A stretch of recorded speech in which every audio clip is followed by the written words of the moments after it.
ஒரே ஒரு வாய்ப்பு கொடுங்க.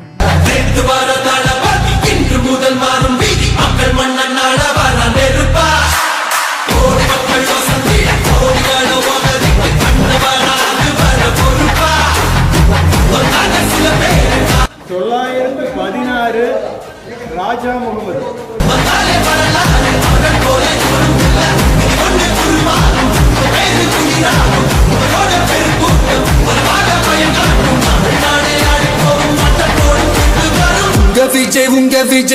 நான் என்னோட ஜனநாயக கடமை பண்ணிட்டேன்.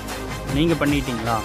இந்த எலெக்ஷன்ல நம்ம டிவிக்கு ஆட்சி அமைஞ்சா அது என்ன அமைஞ்சா அமைக்கிறோம்.